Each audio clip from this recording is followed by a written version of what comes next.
नमस्कार, मैं गौरव लाल आपके अपने जीटेट यूट्यूब चैनल में हार्दिक स्वागत करता हूं। इस यूट्यूब चैनल के माध्यम से सभी टीचिंग एग्ज़ाम्स की तैयारी कर रहे अभ्यर्थी को मेरे तरफ से बहुत ही खास टॉपिक बताने जा रहा हूं, जो कि हर एक साल सभी टीचिंग्स एग्ज़ाम में पूछे जाते हैं, चाहे वह सीटेट हो, स्टेट हो, केवीएस हो, एनवीएस हो, डीएसएसबी हो। तो आज का वीडियो आपके लिए बहुत ही खास होने वाला है। चलिए शुरुआत करते हैं, क्योंकि मैं आप सभी का ज़्यादा समय नहीं लूँगा, क्योंकि वीडियो काफ़ी लंबा हो जाएगा। आज का टॉपिक है एनसीएफ, जो कि बहुत ही खास टॉपिक है। नेशनल करिकुलम फ्रेमवर्क, यानी कि राष्ट्रीय पाठ्यचर्या की रूपरेखा। कुछ महत्वपूर्ण बिंदुओं को समझते हुए आगे बढ़ने से पहले इस बात को समझेंगे कि क्या है एनसीएफ 2005 और क्यों लाया गया इसे। तो चलिए एनसीएफ को समझते हैं। एनसीएफ 2005 की प्रस्तावना प्रोफेसर यशपाल के द्वारा लिखी गई तथा एनसीएफ को एनसीईआरटी के द्वारा बनाया गया। अब एनसीएफ के पॉइंट्स को समझते हुए मैं हर एक पॉइंट्स को अच्छी तरह से स्पष्ट करूंगा। पहला है एनसीएफ 2005। तो बारी बारी से हर एक टॉपिक को मैं बारी बारी से अच्छी तरह से डील करूंगा। अगर वीडियो काफ़ी लंबा हो जाएगा तो मैं शेष वाला भाग अगले पार्ट में अपलोड कर दूंगा। तो पहला पॉइंट को समझते हैं, एनसीएफ 2005। एनसीएफ 2005 है क्या?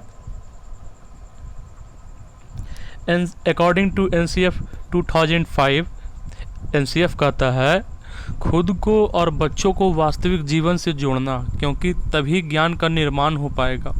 और एनसीएफ 2005 रचनावादी सिद्धांत पर आधारित है, और रचनावादी सिद्धांत के अनुसार बच्चा ज्ञान का निर्माण स्वयं कर सकता है। शिक्षक सिर्फ सुविधा प्रदाता के रूप में काम करेंगे, एज ए फैसिलिटेटर। मतलब कहा गया है कि अगर आप एक शिक्षक हैं और किसी बच्चे को पढ़ा रहे हैं तो आपका फ़र्ज़ बनता है कि पहले तो आप खुद को और बच्चे को एज ए रियल लाइफ से कनेक्ट करके पढ़ाइए, तभी बच्चा ज्ञान का निर्माण खुद कर पाएगा, क्योंकि तभी तो बाहर का जीवन का नॉलेज उसे अच्छी तरह से हो पाएगा।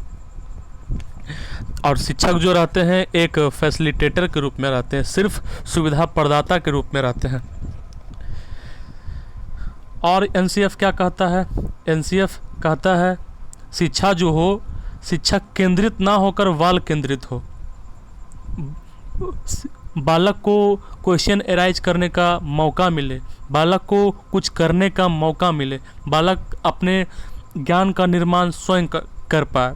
इसलिए कहा गया है ताकि जो ज्ञान है उसका अस्थायी हो जाए। और एनसीएफ क्या कहता है? एनसीएफ 2005 का जो आधार है, लर्निंग विदाउट बर्डन, यानी कि शिक्षा बिना बोझ के। यहाँ बोझ का मतलब हैवी स्कूल बैग्स के अलावा पाठ्यचर्या कैरिकुलम से भी है, क्योंकि पाठ्यचर्या जो है बहुत ही हार्ड था अकॉर्डिंग टू एनसीएफ। तो उसे लचीला बनाने की बात कौन करता है? एनसीएफ करता है।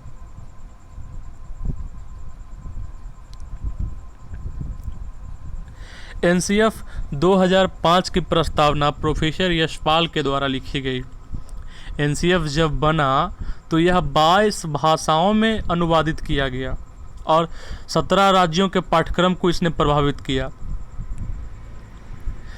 सभी 17 राज्यों को एनसीईआरटी के द्वारा 10-10 लाख रुपए की राशि प्रदान की गई, जिसे विशेष रूप से बढ़ावा देने के लिए, मतलब कि जितना भी उस समय राज्य था तो उसमें से लगभग राज्यों में 17 राज्यों के पाठ्यक्रम को इसने प्रभावित किया और इसे 22 भाषाओं में अनुवाद करवाया गया।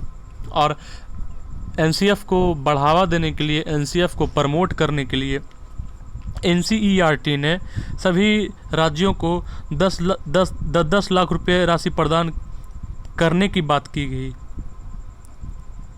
दूसरा है common source of physical discomfort. दूसरा पॉइंट जो है वो है common source of physical discomfort, मतलब कि वे क्या परेशानियां रही होगी जिसके कारण से एनसीएफ 2005 को फिर से लागू किया गया, संशोधित किया गया, बनाया गया। तो अकॉर्डिंग टू एनसीएफ कहता है कि जो उस समय के जो स्कूल थे बहुत दूर थे, लॉन्ग वॉक्स टू स्कूल, बच्चों का जो स्कूल था बहुत दूर था, बच्चों को जाने में कठिनाई होती थी। इसलिए एनसीएफ बोलता है कि प्राइमरी स्कूल के लिए मिनिमम स्कूल का दूरी 1 किलोमीटर होना चाहिए और मैक्सिमम अपर प्राइमरी के लिए 3 किलोमीटर होना चाहिए। और दूसरा पॉइंट है हैवी स्कूल बैग्स। बच्चों की स्कूल बैग होते थे, किताबें होती थी, वो बहुत ही भारी होते थे। इसके लिए एनसीएफ ने प्रत्येक बच्चे के लिए स्कूल में ही अलग अलग किताब रखने की व्यवस्था करने की बात की है।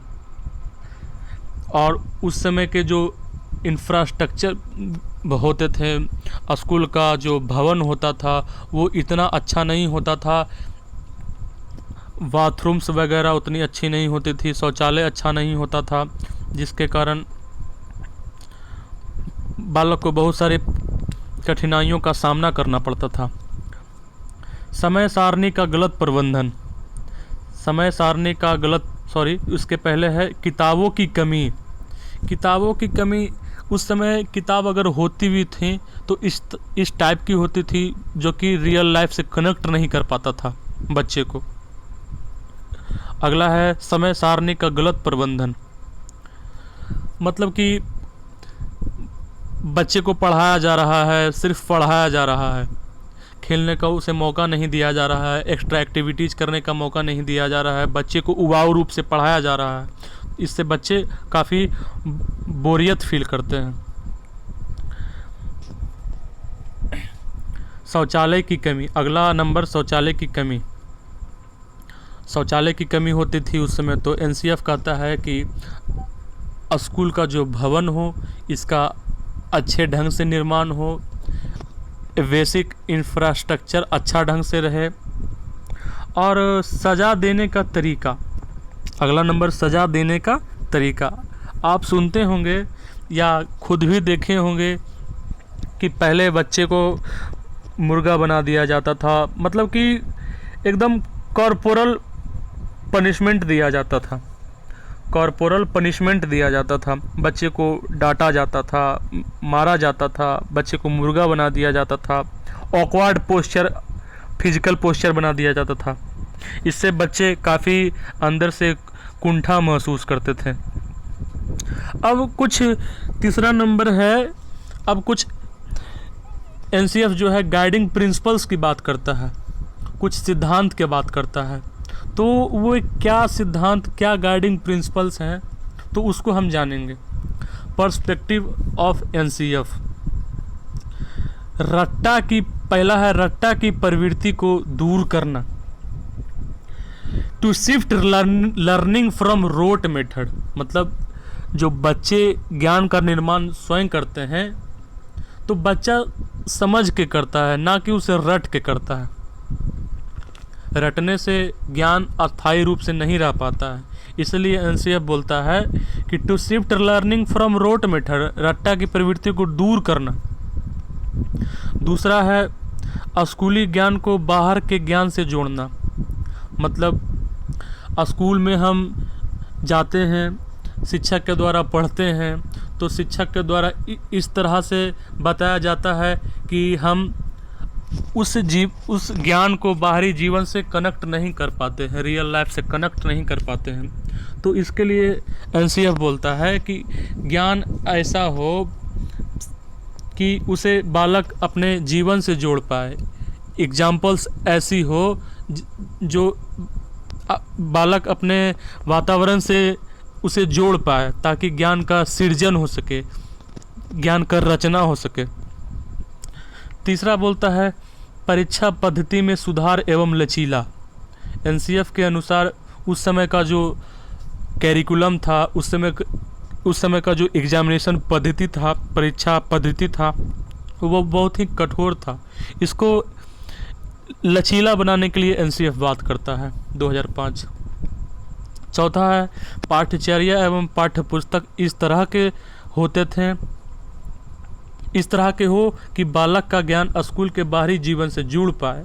मतलब कि ज्ञान जो इस तरह का बच्चे को दिया जाए ताकि बच्चा ज्ञान का सृजन खुद कर पाए। तो आज का वीडियो यहीं तक। वीडियो काफ़ी लंबा हो रहा है, इसीलिए मैं बाकी का शेष भाग अपने अगले पार्ट में पूरा करूँगा। इस तरह का शानदार वीडियो पाने के लिए बने रहिए मेरे YouTube चैनल पे और इसे लाइक और सब्सक्राइब करें। बहुत बहुत धन्यवाद।